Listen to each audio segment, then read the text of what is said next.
মা লাকুম লা তানাসারুন বাল হুমুল ইয়াউমা মুস্তাসলিমুন। তোমাদের কি হলো যে তোমরা একে অপরকে সাহায্য করছো না কেন? বরং তারা সেদিন সবাই মস্তিষ্ক নিচু করে রাখবে, অর্থাৎ সবাই আত্মসমর্পণ করবে। তো আল্লাহ জিজ্ঞেস করবেন তোমরা একে অপরকে সাহায্য করছো না কেন, অর্থাৎ তারা কোনো কথাই বলতে পারবে না। অন্যত্র আয়াতের মধ্যে আল্লাহ তাআলা বলেন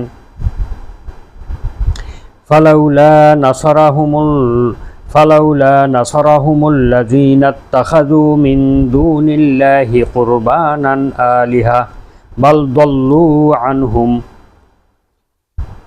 মহান আল্লাহ তাআলা বলেন, আল্লাহ ছাড়া যাদেরকে তারা তার নৈকট্য লাভের উদ্দেশ্যে পূজা করত, আজ সেই পূজনীয়গণ তাদের পূজকদের সাহায্য করছে না কেন, বরং তারা তাদেরকে হারিয়ে ফেলেছে। এরা আর কেউ কাউকে খুঁজে পাবে না। যারা এই পৃথিবীতে বিভিন্ন উপাস্যের উপাসনা করেছিল, সেই উপাস্যগুলো তাদের থেকে হারিয়ে যাবে। তারা তাদের কাছ থেকে কোনো সহযোগিতা পাবে না এবং তাদেরকে খুঁজেও পাবে না। এইটাই আল্লাহ তাআলা সূরা আহকাফের 28 নম্বর আয়াতে বলেছেন। এর ভাবার্থ হচ্ছে এই যে তারা হারিয়ে ফেলছে, মানে তাদের প্রমাণাদি নষ্ট হয়ে গেছে, তাদের ঘুষ কেটে গেছে, সুপারিশ বন্ধ হয়ে গিয়েছে, পরস্পরের সাহায্য সহানুভূতি দূর হয়ে গেছে। আর তাদের এই মামলাটি চলে গেছে সুপ্রিম কোর্টে, অর্থাৎ মহান আল্লাহ তাআলার সেই সুপ্রিম বিচারালয়ে চলে গেছে, ন্যায় বিচারক আল্লাহর কাছে চলে গিয়েছে। মহাপ্রতাপান্বিত সারা জাহানের মালিক মহান আল্লাহ তাআলার হাতে এখন বিচারের ভার। সুতরাং এইখানে ওই সমস্ত মিথ্যা মাবুদগুলো দাঁড়াতে পারবে না।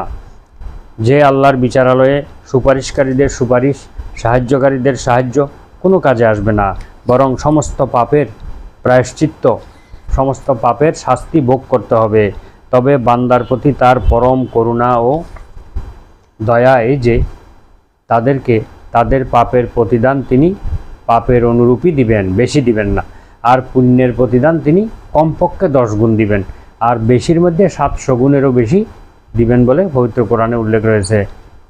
আল্লাহ তাআলা পবিত্র কোরআনে একটি আয়াতে বলেন ওয়াকিফুহুম ইন্নাহুম মাসউলুন, তাদেরকে থামাও, তাদেরকে কিছু জিজ্ঞাসাবাদ করা হবে, অর্থাৎ জাহান্নামে যাদেরকে পাঠানো হবে তাদেরকে কিছুক্ষণের জন্য থামানো হবে এবং তাদেরকে জিজ্ঞেস করা হবে মা লাকুম লা তানাসারুন, তোমাদের কি হলো, তোমরা কেন একে অপরকে সাহায্য করছো না?